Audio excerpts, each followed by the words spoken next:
Welcome everybody to Cincinnati and the American Conference on ESPN.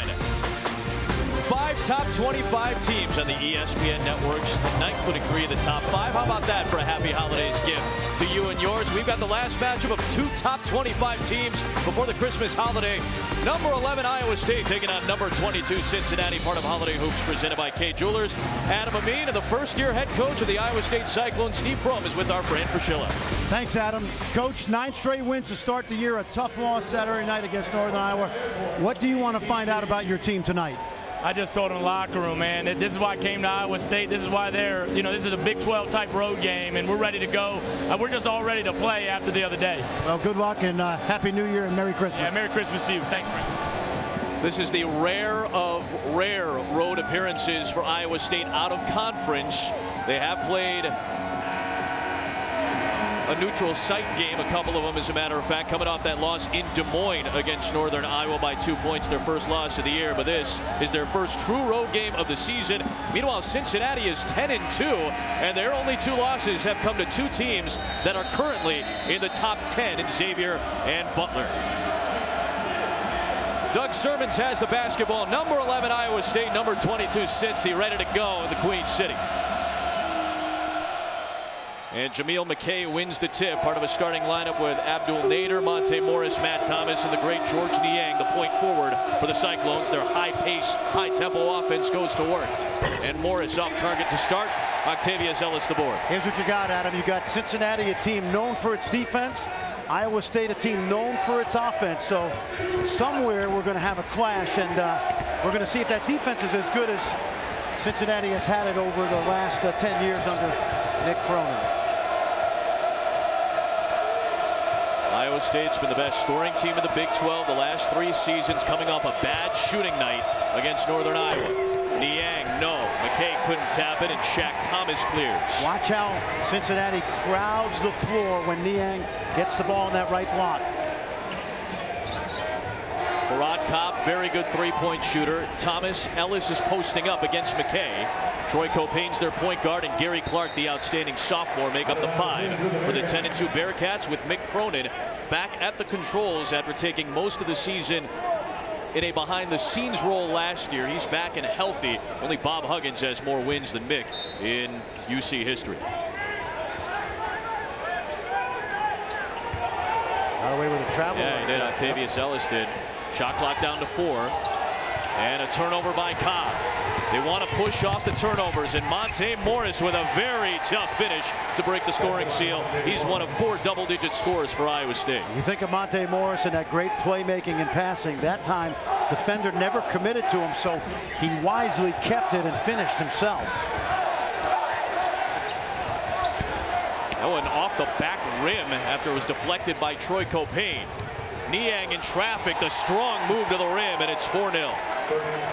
The senior out of Massachusetts coming off a 30-point game against Northern Iowa. That's a guy with a nose for the ball, because that pass was designed for Matt Thomas ahead, and Niang just snatched it, wound up finishing.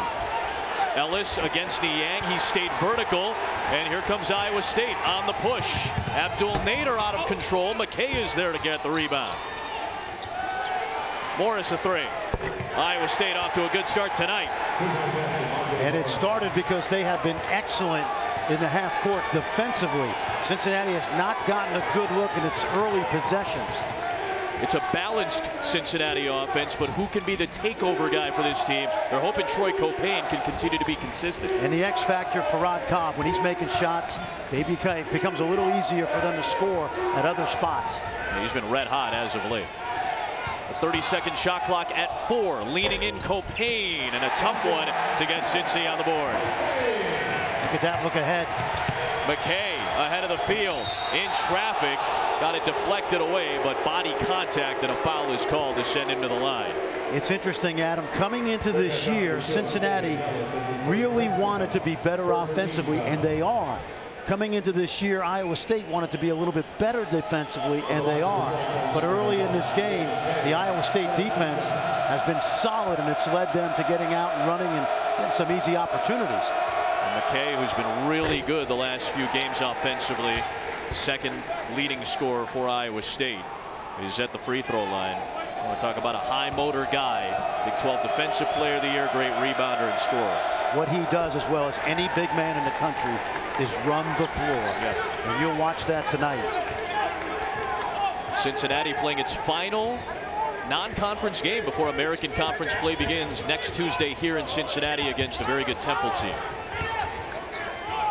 Boy, Iowa State has done a really good job of packing in that defense and keeping the Bearcats out on the perimeter. They're swarming right now. And Ellis turns it over. Iowa State continues to push off the turnovers. This will be a goaltend as Shaq Thomas pinned it up against the glass after it already touched the backboard. Good start for Iowa State offensively, a 9-point lead. We're back in 30 seconds.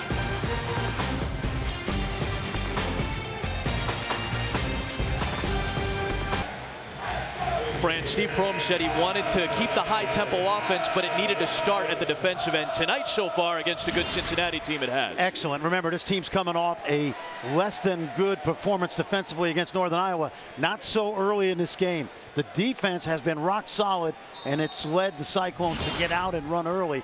Something they do very well. They see the floor very well in transition.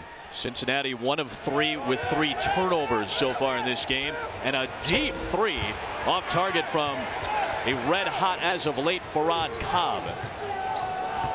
See the story early, the 3 turnovers forced by the Cyclones, able to run out. Copain guarding Niang. That's a very tough assignment. Niang working hard, and he'll go to the line with a chance at a 3-point play. How about that? Niang had the mismatch size-wise on Copain. Got to the rim.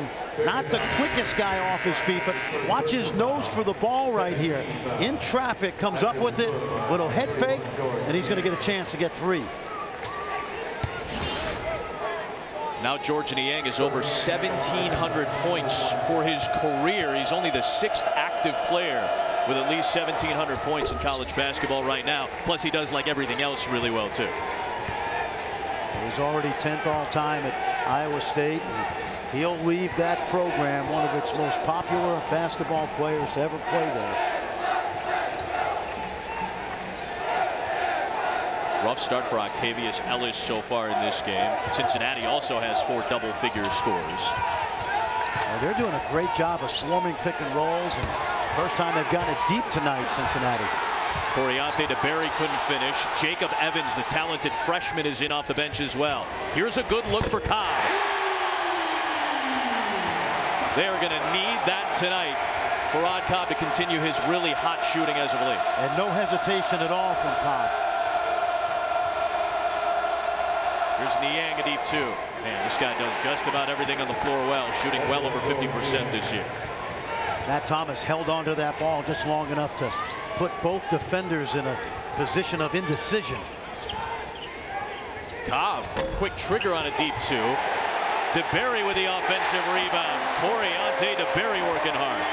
You like this kid because he's lost weight. He's got himself into great shape. And he's got huge, huge hands. Niang strong to the rim, switching to that left hand at almost the very last moment. What he did was he used the rim to protect his shot. He expected a drive on the right side. He went left, and the rim basically became made it difficult to block that shot. Copain working in with the left, flipped out. I believe Ellis would probably get credit for that one. It is tipped back up and in. This is an offense that Steve Prohm has basically kept in place. Red Hoiberg had so much success spreading the floor, creating mismatches. This is essentially the same offense. DeBerry from Cobb.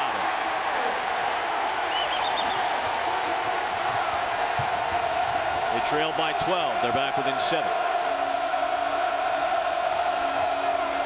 Thomas, a fading 3, kind of shifting to his left. Not a clean look. Cobb for Ellis, wide open underneath the rim, and he threw it out off of Niang. Well, that should have been an easy 2 for Cincinnati. Instead, it will be Bearcat ball on the other side. Back and forth game early. Cincinnati's cleaning it up, but Iowa State still looking good.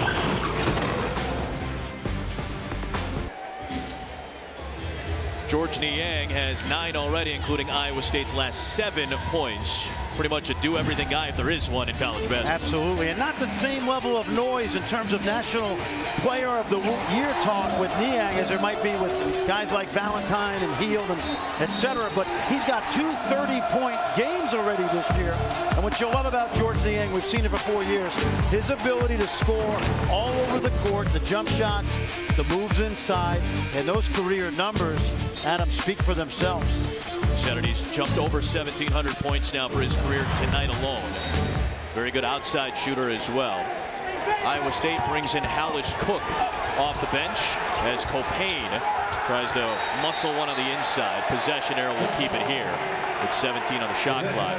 Deontay Burton is also in for Iowa State. He's playing his 2nd game for the Cyclones. This is the 3rd game for Iowa State without Naz Mitru-Long, who's shutting it down after dealing with some constant hip issues after surgery in the offseason. That's a big glue guy that Iowa State's considering. Absolutely a bigger loss, and I think people nationally realize, people in the Big 12 realize he's the heart and soul, the spiritual leader of this team. Shot clock winding down. Cobb has to flip one up and beats the buzzer. Now that's why we said he's the X factor in a game like this, because when he makes shots, it really makes it a little easier for the Bearcats. Nader misses a 3. Backside rebound for Evans. True freshman out of Baton Rouge, Louisiana. DeBerry off the bench has done good stuff already in this game. And it will be a foul called against Iowa State. Thought maybe a traveling violation on Ellis, but there was contact first. I'll tell you what, Corey DeBerry, the senior from Holland, Michigan, has turned this game around with his energy inside. Got a couple of buckets. And this is not a deep Iowa State team in the post. They've really been looking at a 7-man rotation, especially with all the injuries that they've gone through in the early part of the season. And even if Naz Mitru-Long were healthy, Adam, they still don't have a lot of depth inside. Yeah, that's right.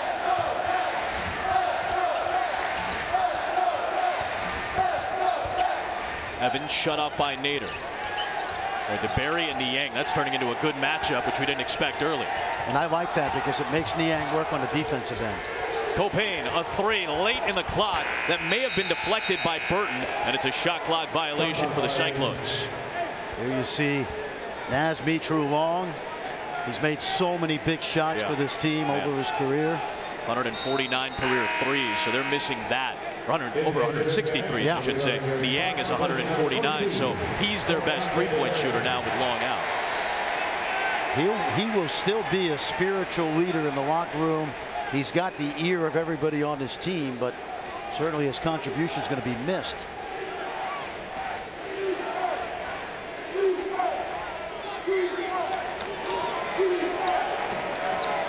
See a little full court pressure by Cincinnati. It's a 2-2-1 press. Usually they go back to the matchup zone out of this. They were lining up in basically a 2-3 matchup look before they came down to add some pressure. And it takes some time off the clock. Take a look at the shot clock. It's 19, and they've just gotten into their offense. Niang, but a quick trigger, and he knocks down to 3. This is one of the fastest offense, not only because they go up and down the floor, but I think Ken Pom has them at about 6th in the country, 14 seconds per possession this year. Exactly, and there's a good example right there. No hesitation once they got the ball to Niang. He's got the last 10 for Iowa State, and he plays some defense down low to force Clark into a traveling violation. Another Cincinnati turnover. It's their 4th. If I were coaching George Niang this year, I would tell him, do not foul. If you have to give up a basket or 2 during the game, do not foul. Deontay Burton will go to the free throw line. Transfer out of Marquette. I got a Christmas present for you, Franny. 5 NBA games, of course, our tradition. NBA Christmas Day presented by State Farm. Of course, headlined by Cleveland and Golden State. Kyrie Irving is back. He made a great debut against Philadelphia the other night, so he's back with that Cleveland lineup. Kobe is playing tonight against Denver. The Bulls are a little bit banged up, but 5 good games for you on Christmas Day. My guy UB Brown is going to be, I think he's going to be in Oklahoma City with the Thunder and Bulls. That's right. And now come on, you love the Thunder, okay? Because they can score at a high rate in the painted area, okay? And you love the way Ibaka can stretch the floor from behind the arc. Okay? I needed a painted area from you so bad. Now come on, in our league we know that, okay? Come on. Season debut on Saturday against Northern Iowa for Deontay Burton. He's going to have to make an impact midway through the year, much like Jameel McKay did. They're hoping he can provide that type of impact. And both Marquette transfers, by the way. That's right. Both young men from Milwaukee. McKay had a huge impact a year ago at this time.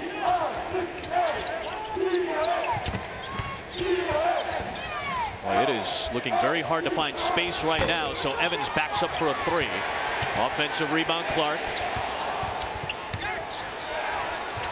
I would have shot that ball if I were Evans right away. Into a tough spot, Kevin Johnson. But off the bench, he buries a 3. That's what he does. Hadn't shot it as well this year.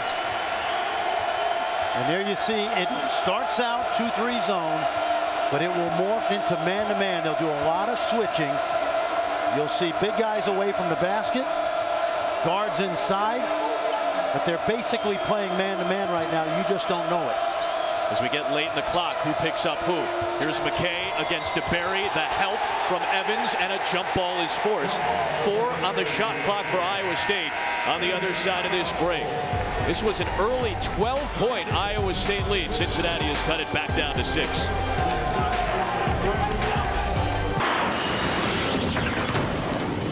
Holiday Hoops presented by Kay Jewelers. Happy holidays to you and yours. It's the last top 25 matchup before the Christmas holiday, and Iowa State with a 6-point lead. We welcome you courtside at Fifth Third Arena. Adam Amin, Fran Fraschilla. Now Fran's got a really big team. They need really nice things, so we're going to bust out Franny Claus. We got some stocking stuffers. Did a little shopping today in downtown Cincinnati, and want to show you what I came up with, Adam. I think I might have done okay. Now, first of all, Steve, my guy Frank Martin, what a great year they're having, right? 10-0, ranked for the first time. Got to get new sweaters. Stevie Wojo, do not wear light blue shirts if you sweat a lot. Kevin Ollie, we got to get you a paperweight, okay? And then Monmouth Bench, you guys need a tour manager. You guys are terrific. I mean, Tyler Robinson and the Polari brothers, Greg Nowak, we need you to get you a manager because you know what? Drake's got a new album coming out, Adam. It's called View from the 6, the 406. I think the Monmouth guys view from the bench.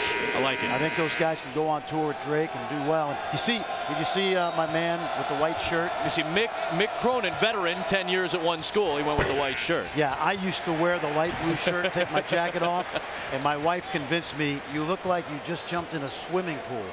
So Steve Wojciechowski, who had a big win last night, 9-2. Right.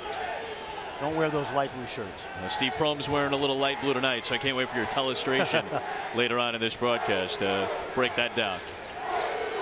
Cincinnati had a rough offensive start. They were turning the ball over a lot early. They've sharpened up since. Late in the clock. Gary Clark.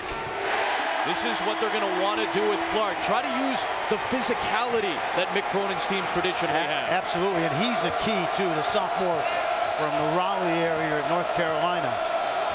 There you see they show the matchup, they show the zone, but it's like silly putty. You can morph it into whatever you want in terms of switching to the man-to-man. Boy, Hallis Cook is in the corner begging for the basketball. Thomas gets closed out. Here's Cook. Thomas tried to run it down. Last touch by the Bearcats. Really good hustle by Matt Thomas. It looked like it went off Matt Thomas, but Doug Sermon's right there. I think he said that Kevin Johnson was the last to make contact for it, or with it, so it ends up being a fresh 30 for Iowa State. Well, without Mitru Long, Matt Thomas becomes even more important to this Cyclone team than he already has been. Here is Thomas. Tough step back deep, too. Smooth shot, Matt Thomas. And what you like about him, too, is he's really defending as well. How about the job he did against Jared Uthoff in the second half of that Iowa comeback? Yes, he did. Uthoff had 30 in the first half and ended up with a bucket in the second half. And Matt Thomas had a lot of big threes in that game, too, especially late. Can Clark get going? DeBerry's giving him really good minutes off the bench. Just can't connect there. Nader to Morris. Crowd wanted to travel. Morris steps in and hits a long two. I'll tell you, Morris rarely makes a mistake. He may turn it over some, not much. But his thought process as a point guard is to make the right play at the right time. I thought he was going to reverse it. Yep. He just stepped into that pull-up jumper from 12 feet. Iowa State's not shy about taking the first good shot in the possession. And Johnson just can't find any space against the length of Thomas. Evans, deep two. That's a really good-looking shot for the freshman from Baton Rouge. Really impressive. This guy can put points on the board. He'll be one of the more impressive freshmen in the American Conference this year. I was actually told he's probably the best NBA prospect going forward for Cincinnati. Thomas got his own miss. Missed the layup. McKay battling in traffic, and a foul is called. If you had to assess the physicality of Iowa State going up against such a tough, hard-nosed team in Cincinnati, how do you feel so far? It's been pretty good. You know, McKay and Niang have gotten the job done on the offensive glass. Matt Thomas is going to lament this missed layup right here, but that's okay because Jameel McKay, you talk about energizer bunnies.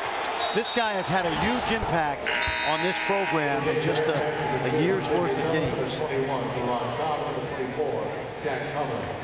Fresh line coming in for Cincinnati. DeBerry, Clark, and Copain going to the bench. That's an important one, too, with Copain going to the bench. You see McKay, his rebounding numbers. He's had double-digit rebounds in 7 of the last 11 games. He's had a 19 and 17 rebound game already this year. He's focused on getting points off the glass.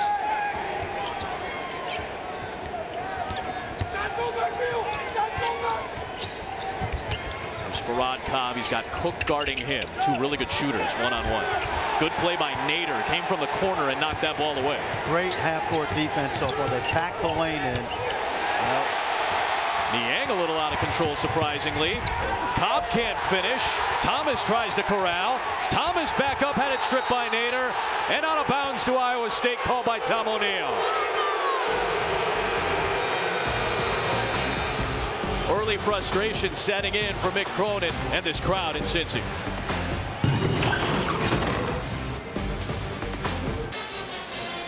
Carl, he'd be my Horizon League Player of the Year right now. Second in the country in scoring, leading the country in assists, averaging 26 and 9. Arkansas Little Rock lost earlier today to Texas Tech in a kind of a weird afternoon game in Lubbock, Texas. Only 5 unbeatens left. Well, I saw Xavier practice yesterday before they left to go to Wake Forest. A tough game going on right now. Yep. Really impressed with them. But SMU, Larry Brown is back. They play Kent State, I believe, tonight. Very, very good team in the American Conference. All 5 unbeatens are in action tonight. Right? Yes, yep. And I'll tell you, Khalil Felder, a career-high 38 the other night in a blowout out at UW out in Seattle. Could be a traveling on Thomas, and just the second Iowa State turnover of this game. Steve Prohm looks on in his first season as the head coach of Iowa State. Both he and Mick Cronin, former Murray State head coaches, a program that has fed a lot of coaches to Power 5 schools. Amazing. Through the years, dominating the Ohio Valley Conference. Great fan support down there. Good drive by Evans. That was a strong take by the freshman. 6'6", 210. Now he's playing 20 minutes a game, averaging 8 points. He really can go get you buckets. That's unlike most of these Bearcats. Good rotation for a good look. Nader, no good. Slapped out by McKay. What an energy play that was. McKay underneath the rim. Niang is right there to clean it up. What a first half for George Niang. He's already got 14. That's the easiest basket he got tonight. That's right. In part because of the great energy of Jameel McKay. Alice Cook, the Oregon State transfer, also key for Steve Prohm. He gave a little bit too much cushion, though, that time to Johnson. And what Kevin Johnson does is hits threes. As close as Cincinnati has been since they trailed by 12 early.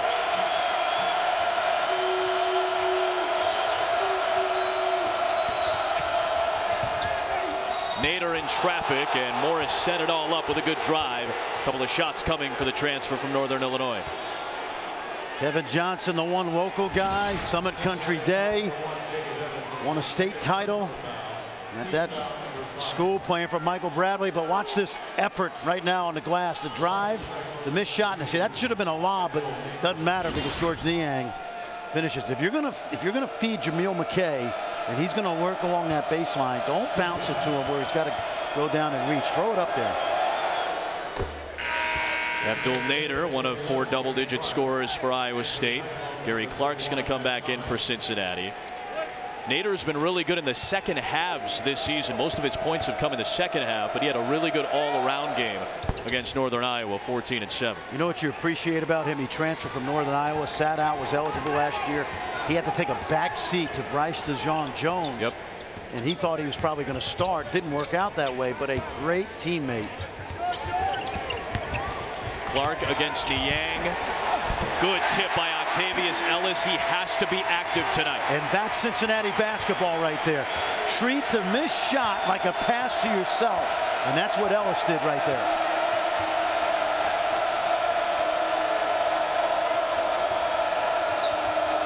See how much switching they're going to do in this matchup, because it really becomes, as I said, man-to-man. Nader trying to get cute behind the back for McKay, and it's picked away by Cobb. A pull-up 3. Johnson the rebound. And he got into the air and didn't know where he was going with it. Morris to Nader. What a switch of the hand by Nader. Abdul Nader ran the floor and got into Morris's vision. That was a great play by Nader, and Morris was able to find him. The Clark miss, the Thomas drive, the Thomas pass to McKay, and it's blocked by Octavius Ellis. Cincinnati's toughness has kept them in this first half. You don't want to give Johnson room. He's made a couple, so get out on him and make him a dribbler. And the length of Niang to turn it. Here's Cobb. Ellis trying to keep it alive. That's a good play by Matt Thomas. He stripped it away. He gives the Cyclones that toughness we talked about. Morris the step through. It will be a jump ball, and it will stay at this end of the floor, I believe. Nope, it's going to go the other way. I want you to watch Abdul Nader come into your screen, and Morris doesn't even know he's there yet until the final part of that play. Just ran the floor and ended up being the beneficiary of another Monte Morris assist. I feel like both teams, you could talk about hustle guys who get a lot of points off hustle. McKay's one of them. Feels like Nader is one of them. Octavius Ellis. These guys get points off hustle plays. You know what they play like? They play like 2 ranked teams. Yeah, right? That's right. And that's what they are. A little bit different in style, but the intensity and hustle, to your point, outstanding. Got a foul on the floor against Niang.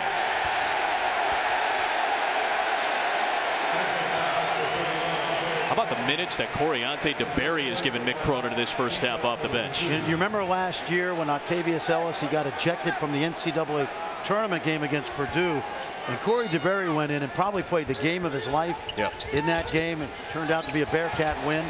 He's in great shape. Take a look at the big guy. And he draws a Burton foul. A couple of shots coming for Corey DeBerry, and of course, counting you down to New Year's Eve and New Year's Day, our New Year's 6 bowl games. Of course, from the American Conference, great year for Greg Ward Jr. and Tom Herman, the head coach at Houston. They'll take on Florida State, the semifinals on New Year's Eve as well. All these games on ESPN and streaming live on the ESPN app. Also available on ESPN Radio. I'll head out to Glendale and check out Notre Dame and Ohio State. It's going to be fun.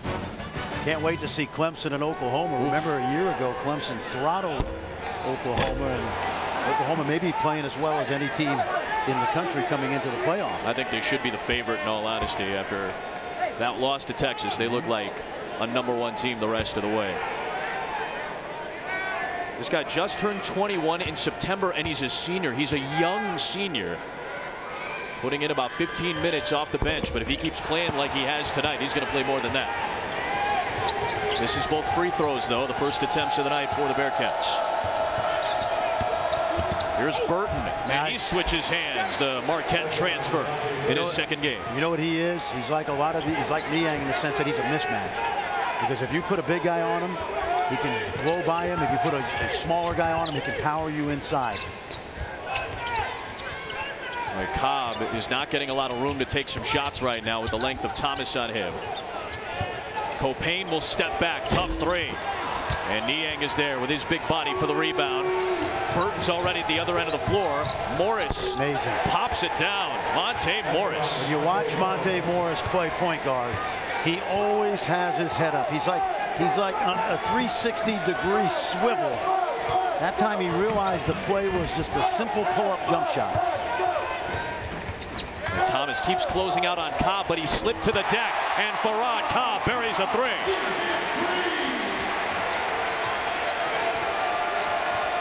It's an 8-point game, but had it not been for that rough start turning the ball over for Cincinnati, this might be tied. Burton, he answers with a three of his own. A 43% career shooter. You see who was on him, DeBerry. DeBerry's got to decide now. If I crowd him, he's driving by me. Yeah. If I back off, now you've got a real dilemma. Yeah, we've already seen him drive, and we've already seen him step back to shoot.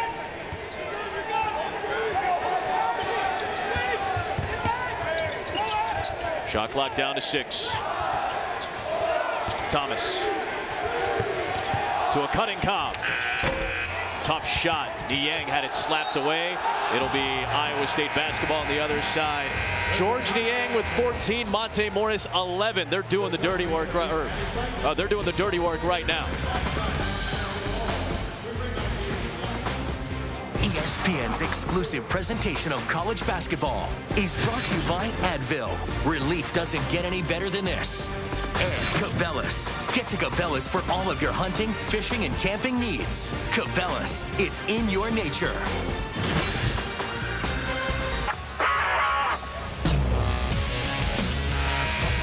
Carl, thanks very much. After Temple and Toledo in the Marmont Boca Raton Bowl, we'll have SportsCenter at night. John A., John B. will take you through the highlights of all the big college basketball games. SVP in the midnight hour. Stan and Neil are out west. Top 5 teams, 3 of them are in action tonight. Kansas will play against San Diego State later, too. Michigan State and Oklahoma both in action. Deontay Burton gives Iowa State a 13-point lead. It is their largest of the game. You know, you use the cliche mismatch nightmare, but that's what you have right now if you're Cincinnati, because Burton is killing them inside and outside. Good tip in by Octavius Ellis. Both of his buckets have come off second chance opportunities. By the way, that Oakland team that's leading Michigan State, 2 former Iowa State players who've transferred there, right. Sharon Dorsey Walker and Percy Gibson, and Martez Walker transferring from Texas. That is a really good team, and you know that league pretty well. Yeah, I know Valpo, a lot of people think they're the favorite, and they are, but Oakland and Milwaukee are going to give both going to give Valpo a run for that league title. Morris. No good there. Clark is there for the rebound. 80 seconds to go first half. Good drive and a good finish. Tough at the rim by Troy Copain.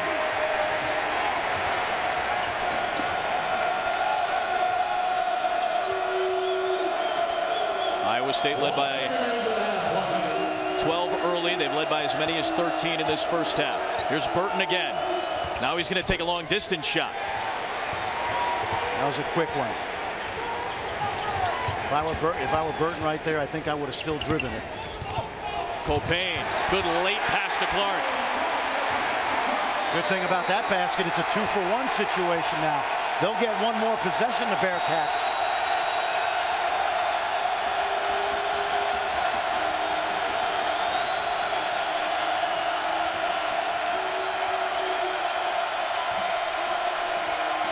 McKay to the box against Ellis. McKay on the drive. Nader went high to come in for the offensive rebound, and up top it's going to be a foul call. And that is a tough break for Cincinnati because they got the initial stop and they would have had a possession. The reason Iowa State gets so many offensive rebounds is because their big guys drive it really well, and you're able to crash when the defense helps towards the ball. Well done by Nader.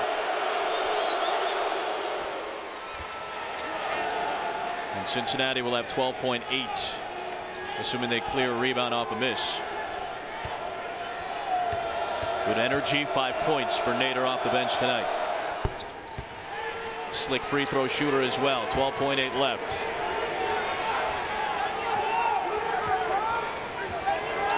to spread the floor. Copain on the drive, and he draws the foul against Burton. It'll be 2 shots. Burton's got to learn right there because he hasn't played in a year. Don't bail out a tough shot. Now, Copain was going to have to shoot this ball. Watch as he gets into the lane over McKay. And instead, Burton goes for the block, and he doesn't need to do that because that's his 3rd. 3 fouls now, as Fran mentioned, on Deontay Burton. He's got to play high school defense. By that, I mean, when you're the best player in high school, the coach always says, don't foul anybody. Yep. We need you on the court in the second half. These are 2 of the lowest fouling teams. Iowa State, Cincinnati, both in the top 15 of the country in fewest fouls. Now, Iowa State's near the top.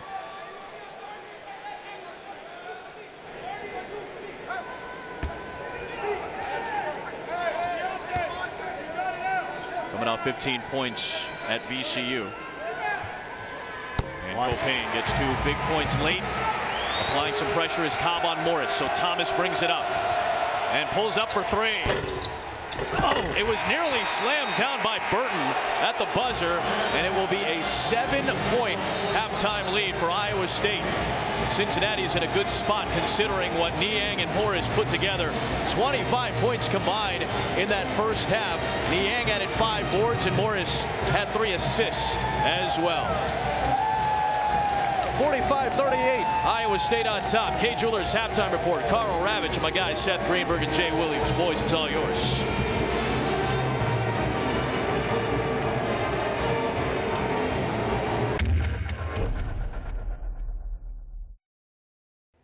You're watching ESPN's Holiday Hoops, presented by Kay Jewelers. Back in Cincinnati in the American Conference on ESPN. Last matchup of 2 top 25 teams before Christmas. The high-paced first half. Most points that Cincinnati has allowed in a first half this season, 45-38. The 11th-ranked Cyclones have the lead. Adam Amin, Fran Fraschilla back at Fifth Third Arena. So those 45 points came from a lot of different guys in a lot of different ways. And the common thread seemed to be hustle plays and a lot of pace. And I think this game's been well played both ways. Low turnovers, low fouls. But when you play Iowa State, you can't, it's like putting your finger in the dike and trying to keep it from flooding. Got too many guys that can put the ball in the basket, starting with this guy, George Niang, averaging almost 20 points a game. He had a terrific first half. The energy and hustle you talked about. And then you have Monte Morris, who rarely makes a mistake at his position, one of the best point guards in the country. And when he's not doing it, you got Abdul Nader running the lane, more hustle plays. And then I think the X factor right now, Deontay Burton, the transfer from Marquette's second game, he's already got 8 points, a career high for the Cyclones. Both teams shot over 45%. Cincinnati was +4 overall on the boards, but it was tied most of that first half. So Iowa State physicality, their physicality was pretty much matched up against Cincinnati. The biggest difference of those bottom 2 lines, turnovers, led to some runouts for Iowa State.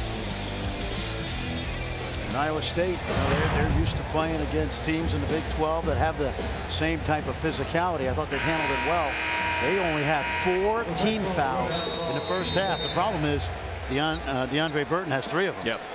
Same 10 that started the game, start the second half. Cincinnati looking like they're falling into that maybe 2-3 matchup zone again. Yep, they'll match up out of it. And again, once you put your zone offense in, then they'll match up and play man-to-man. Jameel McKay off target. Stays at this end of the floor, according to Ron Groover. Made the call right in front of Steve Prohm. Ron Groover had a lot better view of that play than everybody else in the building.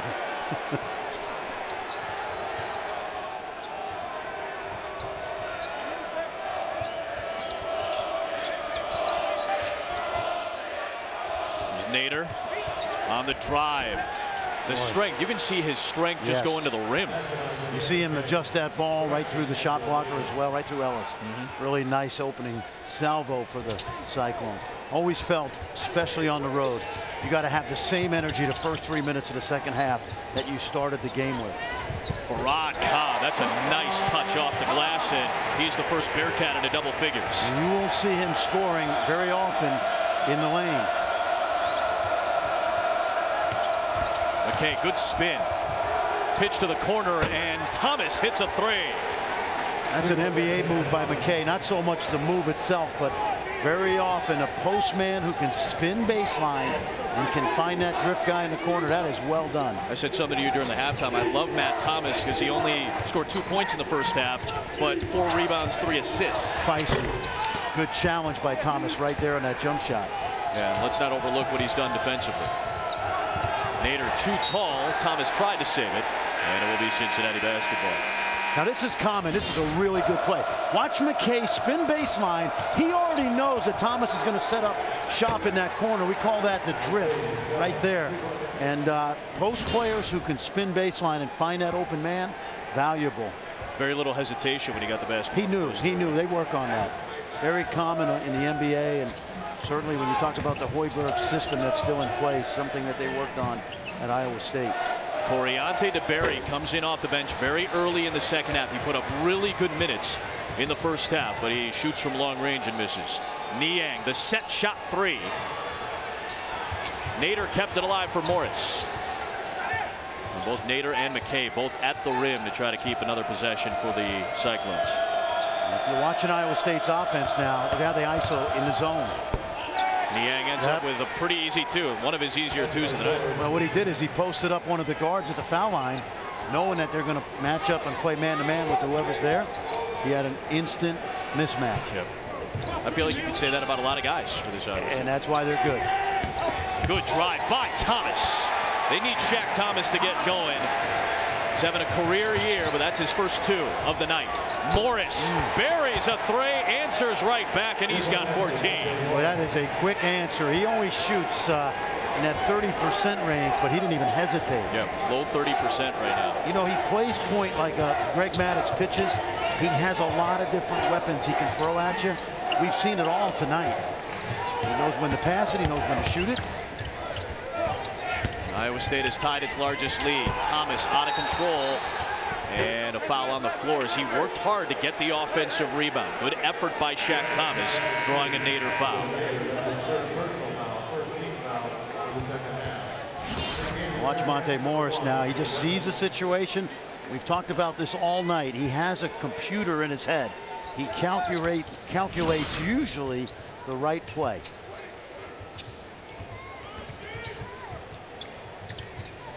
Niang does a nice job of showing on Cobb, coming back to the lane to play defense, and playing free safety now against Copain.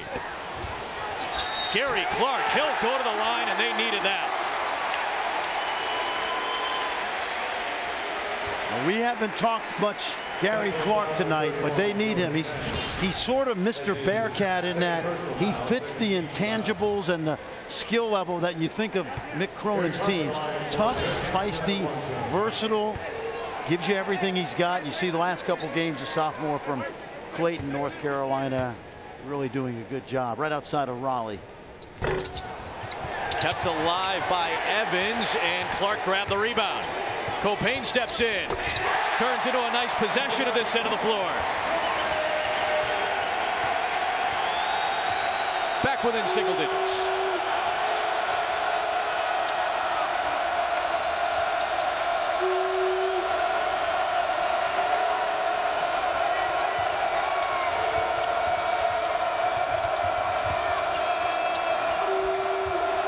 Nader. Backside rebound, Niang, and a foul.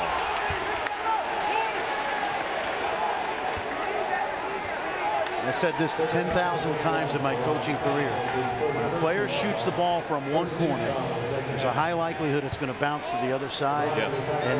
And Niang knew exactly where that ball was coming off.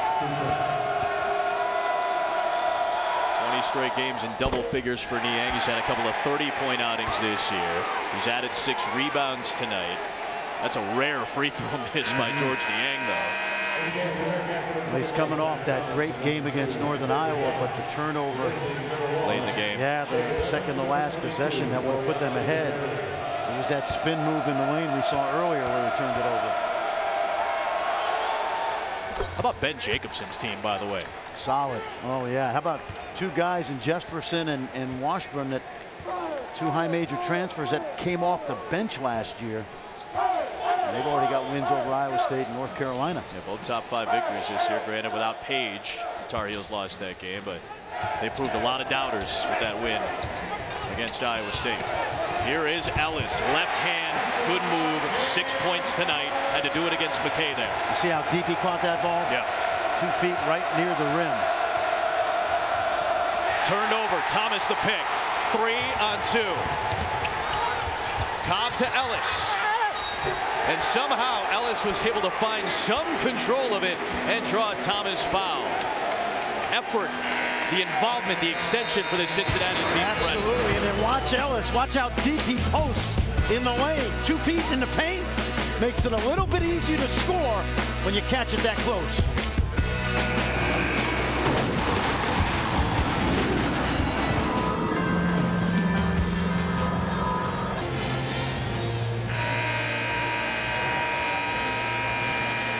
Good to see Mick Cronin back at full strength after he had to miss the last 25 games of the season last year. That arterial dissection, very scary times for him. What a job that Larry Davis did as the associate and interim head coach. 16-9 they went last season. He turned down an offer to be the head coach at Eastern Kentucky, and Larry Davis, along with the rest of this staff, very good behind Mick Cronin. He credits his staff a whole lot, rightfully so. Well, he's got a great staff, of course. You know, and the thing I admire about Mick Cronin is he let them coach the team. Now, a lot of people don't realize Mick went to the office every day, watched film with the coaching staff. Every now and then he popped in. You see Darren Savino on the right as well. Also a big part of that team. Antoine Jackson. You know, Darren Savino played for Bob Hurley Sr. at St. Anthony's. He also was an assistant coach to a young, energetic coach at St. John's in New Mexico. Outstanding coach, by the way. A very good coach who somehow has turned into a bitter, jaded man. I don't know how it's happened, but no, he's one of the really, really good guys on this staff as well. These coaching staffs, Steve Prohm brought a couple of guys from his Murray State days. These are really good coaching staffs. Again, you see the matchup. You can see, that should be a walk or a jump ball at the very least. Good They'll go the other way. Really nice job by Shaq Thomas to just reach in and grab the ball. You know, getting back to Mick Cronin, I remember last year when they came to SMU and played a good and won at a tough place, Rudy Coliseum. Mick Cronin knew I was at the game. He was texting me every 5 minutes. What do you think? How they playing? How's the substitution pattern? So he didn't get away from the team in the game completely. You take him out of the environment. That doesn't mean you're going to take the coach out. That's exactly right. Tough shot by Ellis. Niang clears it. Iowa State up by 7. Copayne's got a tough matchup in that zone. That matchup zone right now. He's got to go out and cover a really strong guy in Nader. Forced him to the baseline. It's rotated to Thomas, who takes a 2. Backside rebound. It's all Niang. And they've got a new clock if they realize it. Thomas steps in again. That one looked awkward off of his fingertips, and Thomas, who's got a lot of energy, flies in and bangs in with the foul. You mentioned it earlier. That's the second shot I can think of tonight where Thomas was off balance. In fact, his left foot was ahead of his right, and they had a new shot clock. Now, we know they play fast, but sometimes on the road, teams making a little run at you. Just keep them on defense a few more seconds. That's a shot Matt Thomas can make and can get later in the clock. Shaq Thomas, Farad Cobb, Octavius Ellis, along with Troy Copayne, and the lone bench player is Jacob Evans. This is a good offensive lineup for Cincinnati. Can they break 50 and get back to within 5? Cal and Virginia, a top 5 team coming up next. Good backdoor. Copayne. That's backdoor by necessity because Evans bobbled the ball and had nowhere to go with it. Good cut. Thomas a 3. McKay slapped it back, hoping to find a teammate. It's Cincinnati ball. McKay does that well. In fact, it helped win that Iowa game. And you almost have to know where McKay is in terms of if he can't grab it with 2 hands, he is going to tip it out. He and Nader talked about it. Christmas holiday this week. This is one heck of a crowd in Cincinnati. One of the great atmospheres in college basketball. Copayne will go to the free throw line as he starts to assert himself at Fifth Third.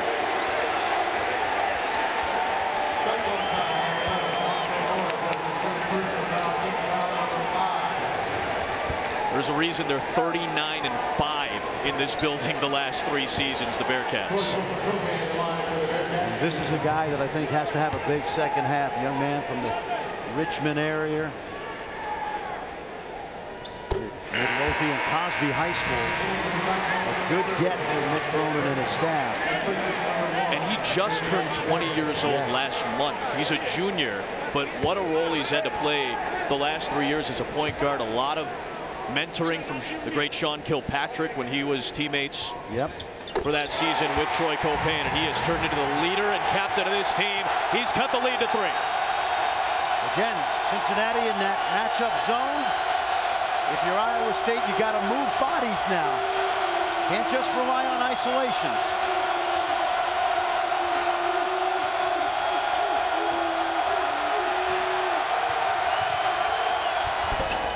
Silencer from George Niang. Tough shot by Niang.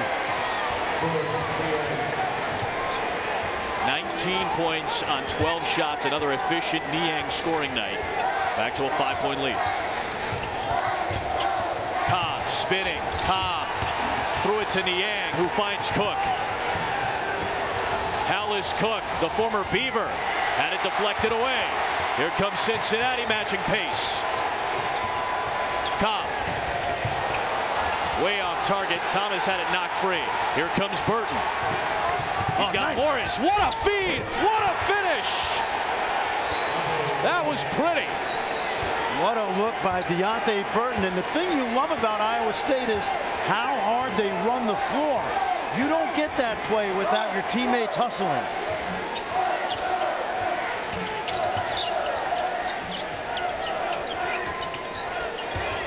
Evans against Nader, who plays very good vertical defense. So Evans steps out. Monte Morris with the rebound. Steve Prohm settling things down, sticks both hands out. Monte Morris reads it. With a 7-point lead, we duck towards 12 to play. He's got his 2 substitutions in the game right now, trying to rest those starters. Playing time's not going to be an issue for that Iowa State bench. Nobody's going to be complaining much. Copain. No good. Morris another rebound. Now Hallis Cook, transfer from Oregon State. Very good 3-point shooter. Niang, a 3. Thomas is there. Well, it feels like Cincinnati needs a bucket right now. Evans.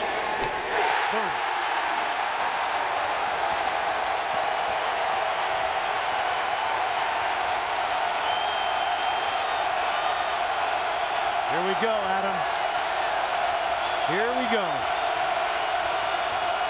Niang muscled it to Cook.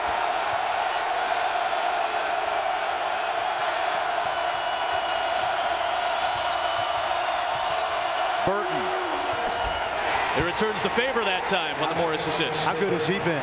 He's got double figures tonight. Remember the anticipation in Ames about his being eligible. And already he's shown in 2 games. This guy's going to give him another weapon. And they need it with Naz Long done for the season. There's a post touch for Ellis against Niang. 2 big bodies here.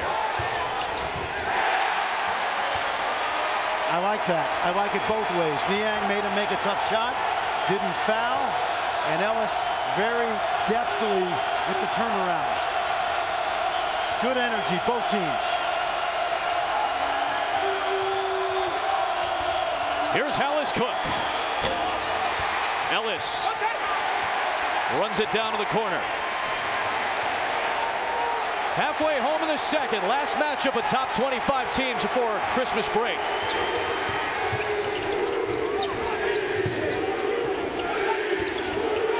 Thomas against Burton. All the way inside.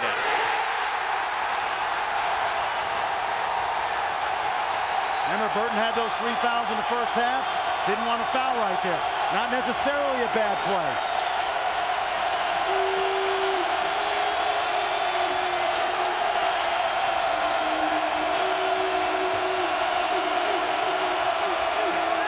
Nader with space. Off target. 2 to tie, 3 to take their first lead of the night for the Bearcats. They've trailed by 13 in both halves tonight on separate occasions. I'd go at Burton with the fouls, but I wouldn't do it that way. Oh, Thomas took the 3. No, I'd drive him. Got to know better. You got to know the personnel that's guarding you. He's going to let you get to the rim with 3 fouls. And here's Cook. Ellis, good rebound. Stripped by Burton, who flipped it up quickly and got it down. How good has he been? How good has Deontay Burton been? In just his second game for Iowa State, the transfer from Marquette has done it in multiple ways tonight. Well, it started a few minutes ago. Watch this pass. Left hand, one hand. Right on the money. Good finish by Monte Morris.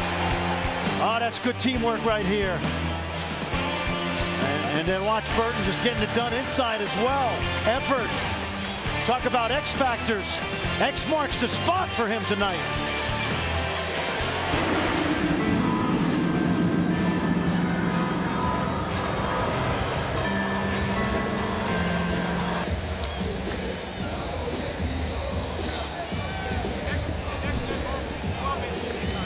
A called timeout by Steve Prohm and Iowa State. And this timeout for Steve Prohm was almost to kind of settle things down. Remember, this is only about a 7-man rotation for Iowa State. Absolutely, and we still haven't gotten to the 12-minute timeout, and then the 8-minute timeout will come after that. So in a way, Iowa State's going to get a lot of rest the next couple minutes, and I think that's what Steve Prohm was thinking when he called the timeout after they scored. Yeah, think about that. With a smaller rotation in a hostile sellout environment, over 13,000 on hand, that's a really good time to call the timeout. Well, we'll figure that out down the stretch. That's right. That's a good point too. He's got one less now, but you know what? I like it for where it is in the game. He's playing a lot of minutes. 7-man rotation. I like it. Justin Jennifer, 3 and white, is on for the first time. The freshman for Cincinnati, along with Evans, the other freshman. Here's Jennifer. Pulled off the bench, could not connect. It's hard not to shoot that shot when you're so open, but as you said, he sat and watched for 32 minutes.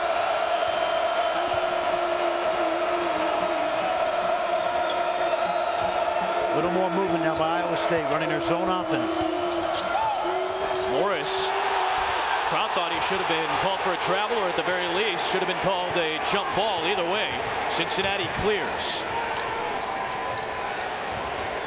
Gary Clark, boy, somehow against the strong body of Burton, finished to cut it back to 2. And not only Burton, but McKay got in the way, couldn't get the block shot. They need more energy and effort from Gary Clark.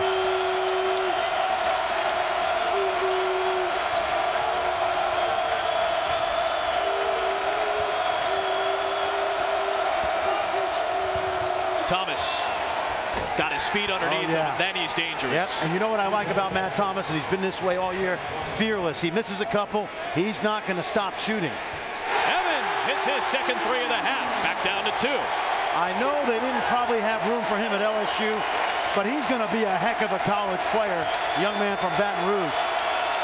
Really like his ability to put the ball in the basket.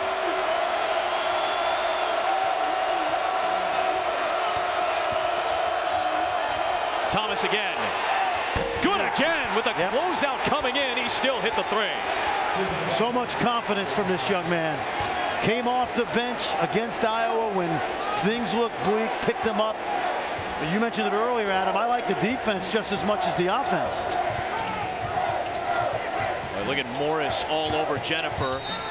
And it will be a foul on the floor. This will be the under 12 media timeout. 70-65, Iowa State with a 5-point lead.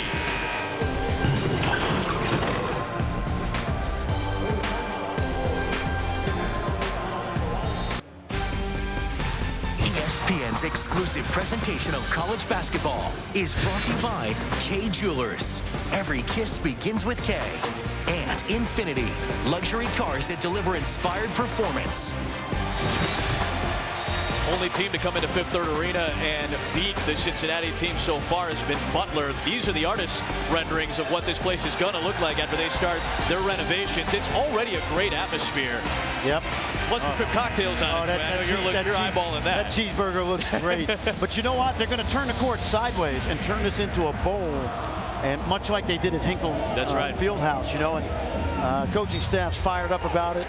Should be, you know, renovations be great. By the way, have you been, you know, we walked around today. How about the athletic facilities here? Baseball field, Nippert Stadium, nice open. That's Gary Clark. That is Gary Clark. That's what he should be doing.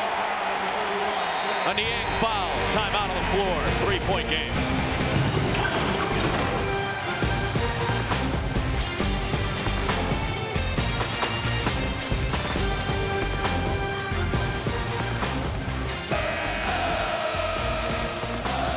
Ravi, I don't think Fran's really surprised by Oakland giving Michigan State a run. Obviously, Denzel Valentine is out for a couple of weeks with that minor knee procedure. Arkansas Little Rock lost today, so Michigan State's one of only 5 unbeatens left. Obviously, the new rules, the shot clock is down to 30. The possessions are up, points are up by about 5. But I don't think any of the scores are really surprising tonight at all. No, and by the way, how about this game tonight? We're absolutely 70-67. Haven't mentioned the officials, I think, one time tonight. Low turnover game, not a lot of fouls. 2 teams ranked in the top 22 playing really well. This is a great atmosphere. 5 top 25 teams on the ESPN networks tonight, including 3 of the top 5. Cincinnati and Iowa State meeting for just the 5th time ever. It's been a great one so far. Deflected out of bounds. Last touch by Cincinnati. 14 of the shot clock for the Cyclones here. You got to coach that defensively. Anytime Iowa State drives baseline, they're looking for the drift pass. So you got to run through that passing lane. And that's good scouting report defense that time.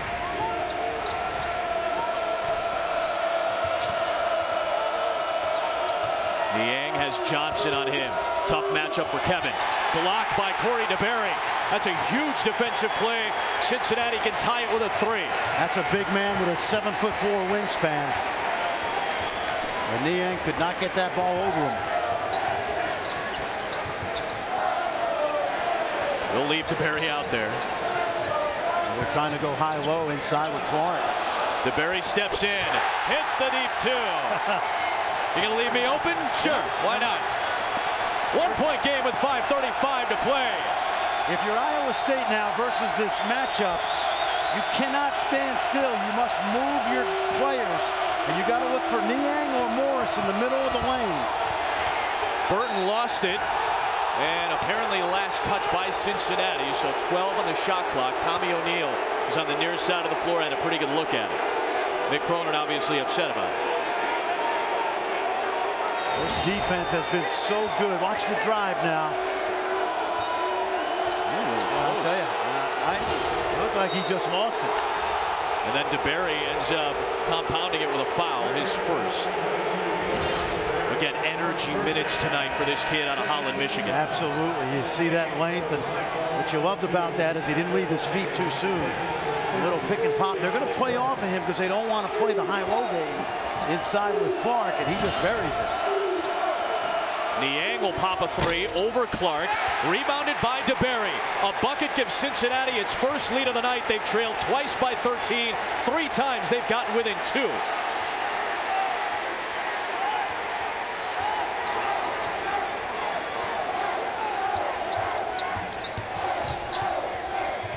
Evans for the lead. And it's rebounded by Thomas. And that shot looked so good the last couple. That one way off. But you like the freshman's moxie. He'll take that shot again.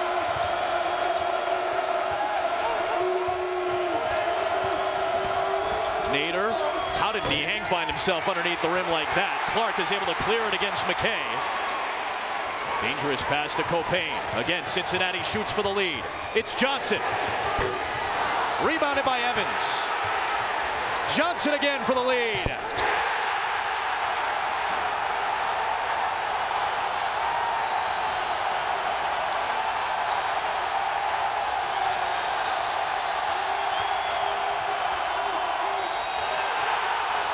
A foul on Jacob Evans will send Jameel McKay to the free throw line.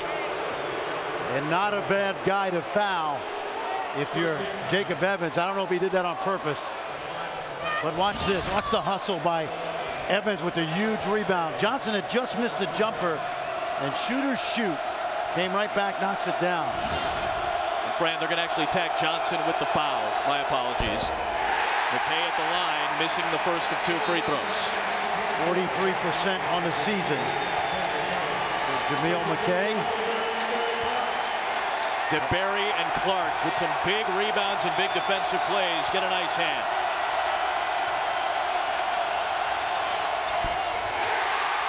Rebounded by Evans. Morris was there to maybe strip it, but here comes Cincinnati playing with its first lead of the night. 4 minutes to go. Last time down, they used some clock. They went to pick and roll.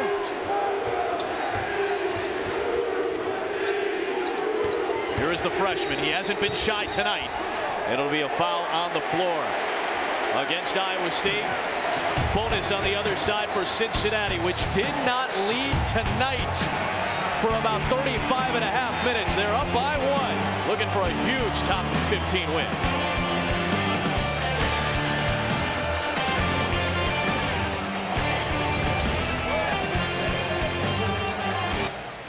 Yeah, Ravi, and these are Fran's 5 right now, all 5 in action tonight. Some tests for the number 1 and number 6 teams. Cal is going to give Virginia a test. However, it is in Charlottesville. Oklahoma's got Wazoo tonight. Well, one of my rising stars, he wasn't a big name because he redshirted a year ago, but Xavier's Edmund Sumner. I watched them practice yesterday. He's having a big night down there. Tough night. I love what Wake Forest is doing. Danny Manning's got Cody Miller McIntyre back. Really good crop of young players. Good players coming in. Love Dinos Mitoglu. Yeah. Hey, Randolph Childress' son, Brandon Childress, coming in. Outstanding guard. Evans, the freshman, hitting the first on the front end of the 1-and-1. This is the largest Cincinnati lead of the night. How about this guy, 27 of 29 on the year. 3-point lead. Matchup zone has been a nuisance in the second half. They've got to get more cutting. Thomas, quick shot. Niang keeps the possession alive for Thomas. Weaves his way inside. An aggressive Tate will take him to the free throw line. What are you doing New Year's Eve? Oh, I'm not going out. Are you crazy? That's amateur night anyway. Absolutely. Oklahoma-Clemson, it's going to be a slugfest type of game. Cannot wait to watch Aaron Burbridge go up against that Alabama defense. College football playoff semifinals, the Capital One Orange Bowl at 4 Eastern, and the Goodyear Cotton Bowl Classic to follow on ESPN and streaming live on the ESPN app. The winners will play in Glendale for the College Football Playoff National Championship. Maybe the 2 best quarterbacks in college football this year in that Clemson-Oklahoma game. What a job Baker Mayfield has done for the Oklahoma Sooners. Amazing. He reminds me of, remember how good Colt McCoy was for Texas? Yeah, that's a great comparison. You know, he doesn't look like, he looks like the guy that, delivers your Pizza Hut pizza. With the acne, not that he has acne. Well, many have said about me in the past as well. That's a foul. Yep, that'll be a Nader foul, and that's his 4th with 3:21 to play. And again, bonus for Cincinnati right now, so shots. And how about the aggressiveness of Jacob Evans tonight? Well, that's a great play right there because Evans doesn't miss free throws. He's a terrific one-on-one player, and Nader's in foul trouble. So Mick Cronin just ISO'd him at the top of the key. Yeah, that's a great call. You know what that's called? Coaching. That's what you do out of a timeout. Gary Clark is going to come in for Shaq Thomas. That's a good defensive substitution to make as well right now for Cincinnati.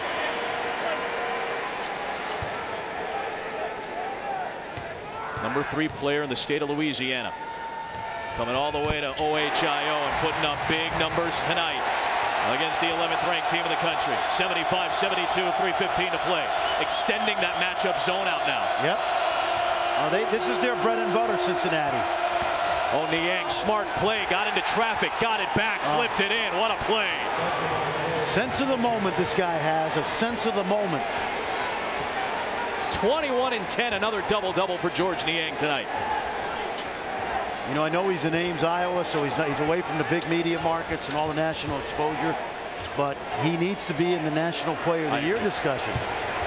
Evans, Buddy Hield as well. Yeah, as well. I think Buddy Hield's probably your current player of the year right now. Here comes Thomas. Iowa State shoots for the lead with 2:35 to play.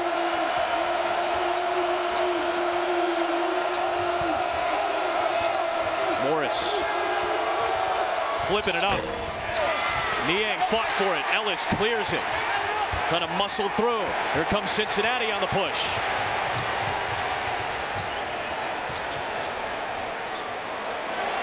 Clark against Niang.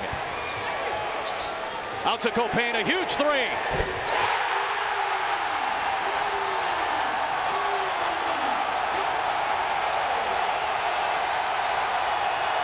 Morris turned his head, and that was just enough space for Copain to knock it down.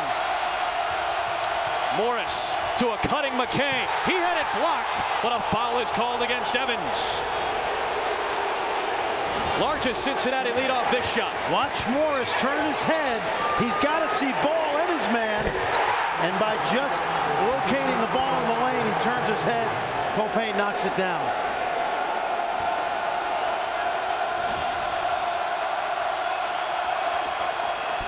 If there is a weak part in Jameel McKay's game, there aren't many. This is one, and you see what Copain has done tonight, trying to become a better scorer this season. Been huge tonight.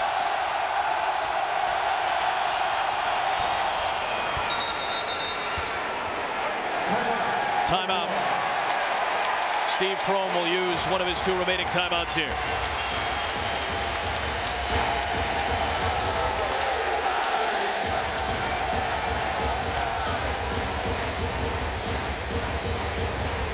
One of the great traditions every year when everybody really starts to shift their eyeballs towards NBA. We've got 5 outstanding games on the ESPN networks. The Bulls are a little bit banged up. They'll be on the road in Oklahoma City. Cleveland and Golden State highlighting it. Remember, Kyrie Irving got hurt in the finals last year. He just made his debut yesterday. And 2 of the stars of stars in the NBA. You get to see LeBron against Steph Curry, Christmas Day, 5 Eastern on ABC. You mean the 2 best players in the world right now? Yep. Absolutely. And there's discussion that Steph Curry may be number 1, although LeBron has been so good lately. And, you know, you think about it. Just last year we were talking about Kevin Durant being maybe the best player in the world, but Steph Curry, he got better. He's gotten better since the championship year. Yep. Now, use some clock, but also try to find a matchup that you can exploit in an ISO. And one would be 4 fouls on Nader versus the freshman Evans, who really gets himself to the line. A cutting Ellis. Off to Clark, but it should be a traveling violation. It looked like he picked up the pivot foot as he tried to work his body up. Tom O'Neill called it. It looked like it. Still a low turnover game. Only 16 combined turnovers. Yeah, that's a good call. Yep, good call. Yep. Thomas pops. Morris with a backside offensive rebound. Niang to tie the game. Hits the 3 from the wing, and it's 78 all. How about this extra effort on the glass? Niang's playing with so much confidence. Mick Cronin will use one of his 3 remaining timeouts with 67 seconds to play. Got a tight one here. A lot of top 5 action going on right now. Carl Ravitch has an update from the studio.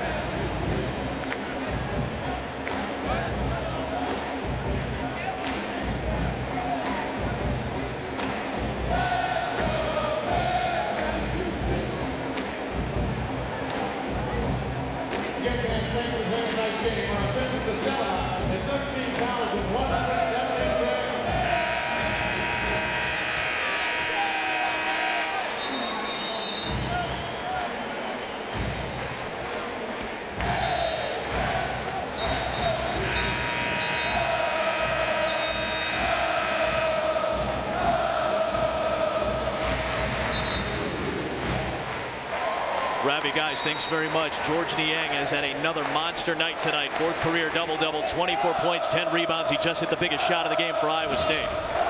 How many times tonight have they kept the ball alive on the offensive glass? Good hustle by Morris. Swing of the ball, and Niang doesn't even hesitate. Hope you don't have a red eye, my friend. Nope. Hope you're not going anywhere. Yeah, I got nowhere to be for the next 60 seconds for sure. Tie game. Copain tried to get it to a cutting Ellis. Jameel McKay, that length, was able to deter. And great back flow. We call that back flow by Morris. He got in the passing lane and was out of the field of vision of the passer. I could go 2 for 1 here. They could have gotten it. Thomas hits. No good off the side of the rim, and a foul is called. Now double bonus time as well for Cincinnati. So two shots coming. And the 2 for 1 is moot now because of the foul. Cincinnati gets a chance to score with the clock stopped. Are you surprised that more teams aren't doing it now that the shot clock is down to 30? No, you know what? The reason most coaches don't like to play 2 for 1, it's usually in the first half. They don't want their athletic director and boosters to say, why did that guy take a quick shot right there? It's not easily understood. Off target from Copain, who makes 3 out of every 4 at the line. I think it's been that type of night for a lot of people, Cyclone fans and Bearcat fans alike.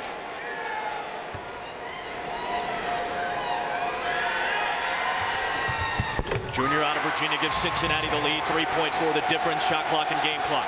Looks like they're going to call. Are they going to call timeout? Okay. They will. This will be the last Steve Prohm timeout, so no more for Iowa State.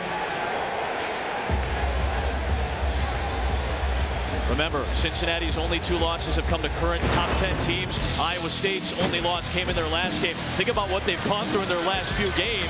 Monte Morris gets the big shot after the big comeback, down 20 against Iowa. They play defense late, force a tough Utah shot. They win that game. Then what happens a couple of days ago in Des Moines?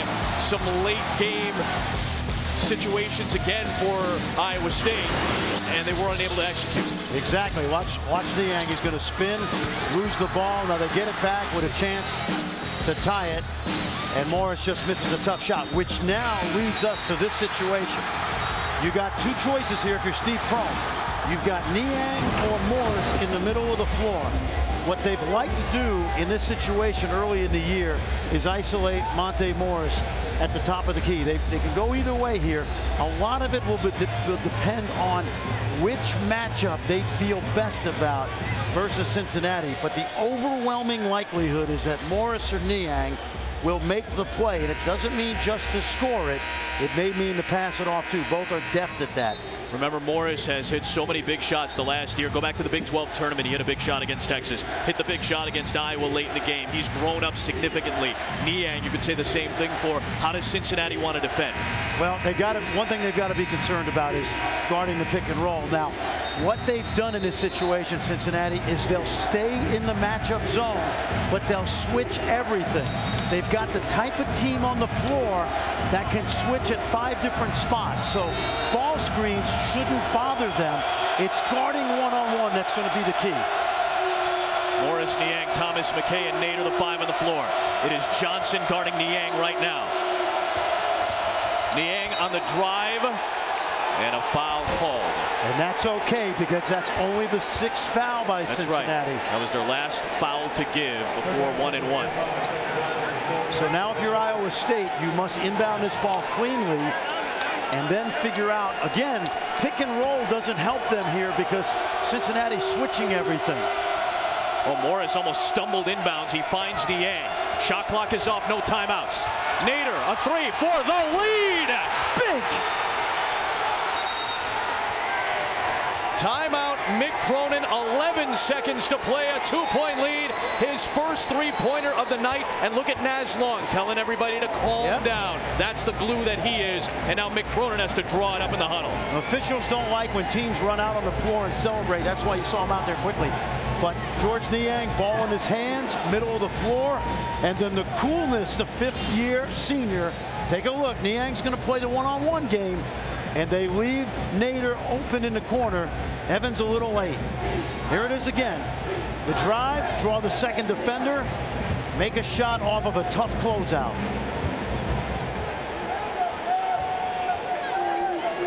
A 31% 3-point shooter on the season, Abdul Nader. Egypt-born, United States bred in Skokie, Illinois. He's able to put it down to give Iowa State the lead. They've got 5 guys in double figures. Both of these teams have such balance, and we've seen it on both sides tonight. Cincinnati's got 4 in double figures in this game as well.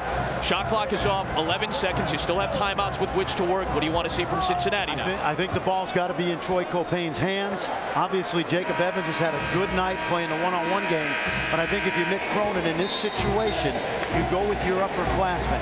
He must get into the lane. Any foul is a 2-shot foul. I think the ball will be in his hands, and then you got to ask your junior to make a play.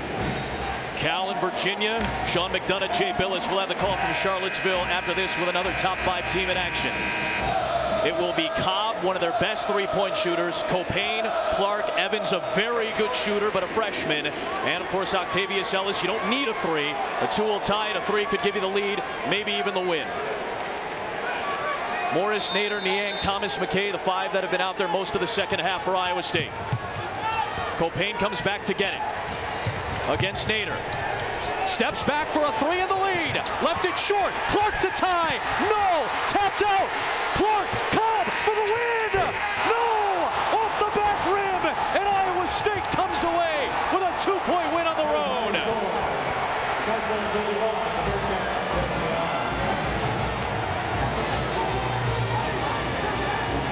The Nader 3 will stand as the game winner, and Steve Prohm's team, in the rarest of rare out-of-conference road games, gets a big one in the Queen City. And they dodged a bullet because Cincinnati got enough good looks on that final possession to make it scary.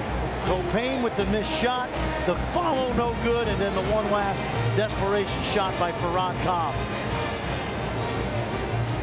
Abdul Nader, 11 points, but 1 of 5 from 3. The one he made was the biggest one of the night. It gave Iowa State the lead. Cincinnati had one more shot at it. Copain with the shot. Take a look, watch the crash on the glass. Clark with a chance, no good. McKay knocks it away, and then Farhad Cobb gets it off in time, just not good enough.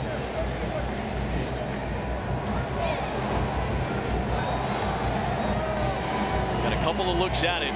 Copain had a good step-back look. Clark could have tied it, and then Cobb got one last shot at a 3. That would have been good, huh? It would have been good if he got it off. As Steve Prohm came over, actually asked, would that have been good? Well, you love this right here. Watch Niang. They get it off the inbounds. He draws the second defender, and you have to make contested shots in clutch situations, and that's what the 5th-year senior did. The only assist of the game for George Niang was that one to Nader. 81-79, the final score. Iowa State wins it. We'll be back here in Cincinnati to wrap things up momentarily. Cal and Virginia are coming up. For now, we go back to the studios. Ravi, take it away.